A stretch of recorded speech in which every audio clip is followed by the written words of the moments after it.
एक न्यूज़ होगी, आप भाईचारे के साथ ही आगे बढ़े।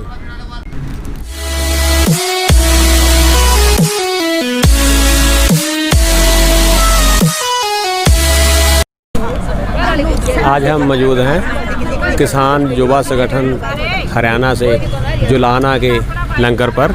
यहाँ पर मौजूद हैं हमारी बहनें जो गीत सुना रही थी। अभी मैं यहाँ रुका और देखने के लिए मैं अभी दिल्ली से टिकरी बॉर्डर से आ रहा था। इनसे जानते हैं ये क्या गीत सुना रहे हैं और ये किसानों के लिए, हरियाणा और पंजाब की एकता के लिए अपना कैसे योगदान ये दे रहे हैं, इनसे जानते हैं।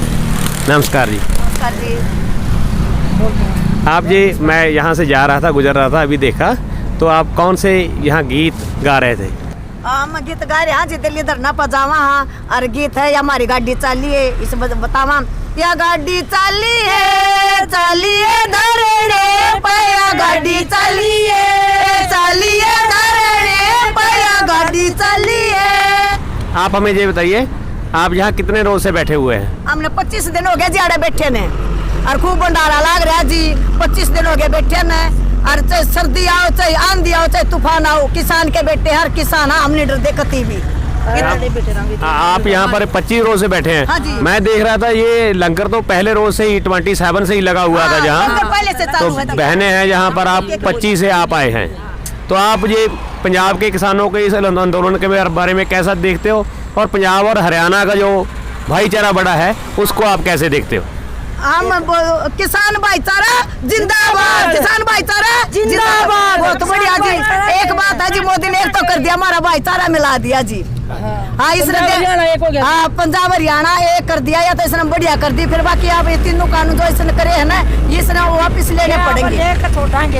और हमारे जो भाई है ना वो किसान तो जालिए दिल्ली। ये बोल रहे हैं हरियाणा का जो वितरण पड़ा हुआ था बहुत देर से, वो मोदी के मेहरबानी कर रहे हैं, मोदी की जो मोदी ने हम पर ये एहसान किया है।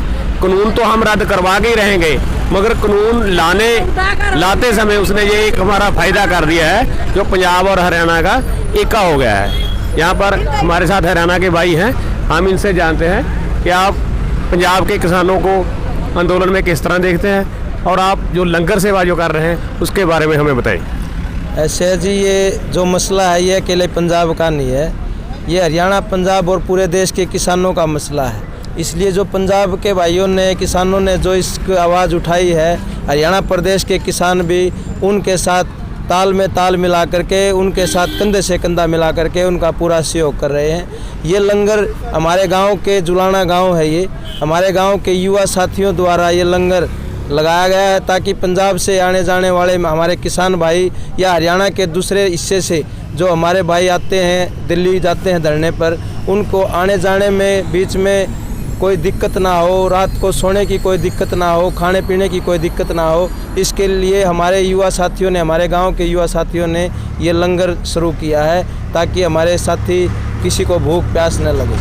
हमारे साथ 2 युवा हैं, किसान हैं, पंजाब से आए हैं और दिल्ली की तरफ प्रस्थान कर रहे हैं। ये जाने भाई, आज इतना लेट चले हैं आप दिल्ली की तरफ। इससे पहले 1 महीने से ज़्यादा वक्त हो चुका है भाई। क्या कारण है कि आज आप पहली बार आए? पहले नमस्कार वीर जी। नमस्कार जी। कहाँ से आए आप? संगरूर से आए जी, संगरूर जिला पंजाब। तो आज आप कहाँ जा रहे हैं? सिंघू बॉर्डर जी। सिंधु बॉर्डर जा रहे हैं? हाँ जी। तो इससे पहले भी गए हैं? नहीं जी, पहली बार जा रहे हैं। पहली बार जा रहे हैं? हाँ जी। तो क्या हुआ कि आप दिल्ली की तरफ आपको कूच करना पड़ा इस समय, जबकि बाकी किसान हैं पंजाब की तरफ से हज़ारों की संख्या में, लाखों की संख्या में किसान आए हैं, आप लोग बाद में उठ के आए हैं, तो ये क्या कारण रहा? कारण जी, एक तो है इसका ट्रैक्टर रैली जो 26 तारीख को होगी, उस ट्रैक्टर रैली में हिस्सा लेंगे, अभी जाएंगे, वही रहेंगे। दूसरा कारण ये है कि जी हमें लगा कि इसका कोई हो जाएगा, कोई हल निकल जाएगा, पर अभी जैसे जैसे आगे हमारे गाँव से जो बुज़ुर्ग हैं उनकी भी डेथ हुई है, तो अभी बुज़ुर्ग थे, अभी हमारी आगे आने की बारी है। पहले बुजुर्ग लगे थे, अभी हम चाहते हैं कि ट्रैक्टर रैली में जितने नौजवान आएँ, दिखाएं कि युवा शक्ति पंजाब की। हाँ जी, तो ये है। तो हम पहले इसलिए नहीं गए क्योंकि हमारे बुजुर्ग गए हुए थे, अभी 1-2 की डेथ हो गई सब, तो अब युवा की बारी है। आपका नाम? जसजोत सिंह। जसजोत सिंह। आपके गांव का नाम? कनौला गांव से थे भाई। एक और युवा किसान हैं। नमस्कार वीर जी। नमस्कार जी। क्या नाम है आपका? पीयूष। अच्छा, DN हरियाणा के माध्यम से आप पंजाब के किसानों को या भारत के किसानों को क्या संदेश देना चाहोगे? मैं यही संदेश देना चाहूँगा कि आप जो भी कर रहे हो, धरना दे रहे हो, वहाँ पे एक शांतमय तरीके से दो, कोई भी आपस में हुल्ला गुल्ली ना करो, ठीक है। और भाईचारे के साथ हरियाणा और पंजाब के किसान दोनों एक भाईचारे के साथ ही आगे बढ़े, क्योंकि आगे बढ़े क्योंकि सरकार का काम है दरार डालना, वो तो दरार डालेगी, कुछ फेक न्यूज़ होगी, आप भाईचारे के साथ ही आगे बढ़े। भाई साहब, आप दिल्ली की तरफ जा रहे हैं, तो आप कौन से गांव से आए हैं पंजाब के, और इन कानूनों में ऐसा आपको क्या लगा कि जो किसान है इतना ज़्यादा इनका विरोध कर रहे हैं? नहीं, हम संगरूर जिला पिंड गांव गगड़पुर से आए हैं। ऐसे हम कानून में हमारा खेती का जो कारोबार है सब इससे ठप हो रहा है। जो कानून है काले कानून तीने, हम ऐसे नहीं डरते कि दरने बदेगे या कटेगा। देखो, हम भी, हमारा ट्रैक्टर पहला गया होगा 26 तारीख का ट्रैक्टर गया है वहीं, हम उसकी देखभाल के लिए हम संगरूर से अभी गए थे, अभी वापस आ रहे हैं। उसकी जो उसमें थोड़ी सी प्रॉब्लम आ गई थी, उसको सेट करने के लिए हम वापस दिल्ली को, अभी बैटरी की प्रॉब्लम थी, उतर के हम नहीं मुड़ेंगे क्योंकि हम कानूनों के ख़िलाफ़ है। सारा पंजाब उठा है और देश के सब वासी उठे हैं, हम कानून रद्द करके वापस जाएंगे। ऐसे नहीं भी हम वहीं वैसे जाकर वहाँ से मुड़े हैं, ऐसे हमारा कोई लेना देना नहीं। हम शांतिमय तरीके से कानून को वापस करवाएंगे, तय करवा कर रहेंगे। हर हाल में हम ये नहीं होए कि 24 में उसको पता लगेगा कि हम जीतेंगे कि मोदी नहीं जीतने देंगे, ऐसा भी हम सोच के आए हैं। उसके घर पर भी जाए 26 तारीख को जो कूच करेंगे उसको बहुत नुकसान होगा। हरियाणा और राजस्थान के टोटली टोल फ्री हो गए हैं, उसके बारे में आपका क्या कहना है? देखिए, टोल फ्री हो गए, ये सभी पूरे प्रदेश के जितने भी, चाहे 36 बरादरी के जो लोग हैं, चाहे किसान भी नहीं है, जो बिजनेसमैन है, उनको भी इसका बहुत लाभ हुआ है। मैं तो कहूँगा जो साथी टोल पे हर रोज़ पैसे देते थे वो किसान के लिए चैरिटी करें, कुछ उसमें से कुछ हिस्सा किसान के लिए भी दें, ताकि जो धरने पे बैठे हैं उनको, किसानों को कुछ दें, ताकि धरना सुचारू रूप से चलता रहे और सरकार की जो आंखें बंद हैं वो खुल जाए। कल हमने देखा था, एक ट्रक वाले भाई साहब थे, उनसे हमने पूछा कहाँ से आए हो, वो बोल रहे थे हम MP से आ रहे हैं। तो जहाँ तक वो पंजाब में आए तो वो बोल रहे थे हमारा 1000 रुपये टोल का बच चुका है।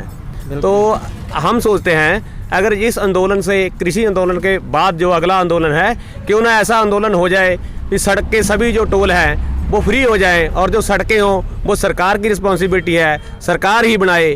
तो इसके लिए आप हमारा साथ देंगे पंजाब का? बिल्कुल, पूरा हरियाणा प्रदेश के किसान, पूरा हरियाणा प्रदेश के नौजवान इस मुहिम में एक साथ मिल करके ये लड़ाई लड़ेंगे। क्योंकि जब हम कोई भी खाद बीज लेते हैं तो हम टैक्स देते हैं, कोई गाड़ी लेता है, चाहे हम ट्रैक्टर लेते हैं तो उसमें भी हम टैक्स देते हैं, और रोड का टैक्स भी उसमें साथ के साथ ले लेते हैं। तो बाद में हम बार बार टैक्स क्यों दें? डीजल लेते हैं तो उसमें भी रोड का टैक्स लगाती है सरकार।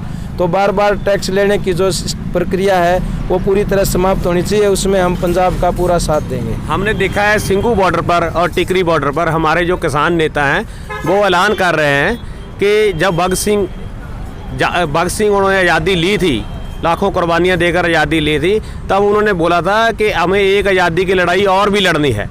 अब ये गोरे जहाँ से जा रहे हैं तो हमारे काले अंग्रेज यहाँ पैदा हो जाएंगे। अब आपको कैसा लग रहा है जो काले अंग्रेजों का जहाँ हुकूमत है, क्योंकि हमारे समाज का हर वर्ग है जो इन सरकारों की नीतियों से दुखी है, क्यों ना और देशों की तरह हमारे भी ऐसा सिस्टम हो, तो अगर आप पैसा पे करते हैं तो उसके बराबर हमको सर्विस मिले, तो हमें सभी जॉब्स में हमें इक्वलिटी मिले, ऐसा हो। क्या आप इसके लिए कोई तैयारी करते हैं? तो पंजाब से ऐलान हो चुका है कि अब ये जंग जहाँ नहीं रुकेगी। कृषि कानून के बाद हम एक ऐसा प्रोग्राम सारे देश को देने जा रहे हैं जिसमें सभी जो फैसिलिटी है, जो ह्यूमैनिटी हो, डेमोक्रेसी असल में लागू हो। उसके लिए आपका क्या विचार है? देखिए, जिस प्रकार भगत सिंह और दीनबंधु सर छोटू राम उन गोरे अंग्रेज़ों से लड़के किसान को और देश के युवाओं को एक नई दिशा दे करके गए थे, उसके बाद चौधरी देवीलाल जैसे लोग किसानों के आवाज़ उठा करके इन काले अंग्रेज़ों से लड़ते आए हैं। अब फिर एक वक्त आ गया है कि ये क्रांति आ गई है कि इन जो हुक्मरान जो काले अंग्रेज़ बन करके बैठे हैं और देश को एक अपने खूनी पंजे से निचोड़ रहे हैं, उनको छुटकारा पाने की और सही एक किसान का बेटा, किसान के जो हित की सोचने वाला है, एक आम नागरिक की, आम शहरी गांव की में बैठे आखिरी छोर पर बैठे एक गरीब व्यक्ति की सोच रखने वाला कोई व्यक्ति है, वो हमारे देश की राजगद्दी पर बैठे और इस देश का भला कर सके। ऐसी सोच सभी युवाओं में और किसानों में, आम जनता में ये होनी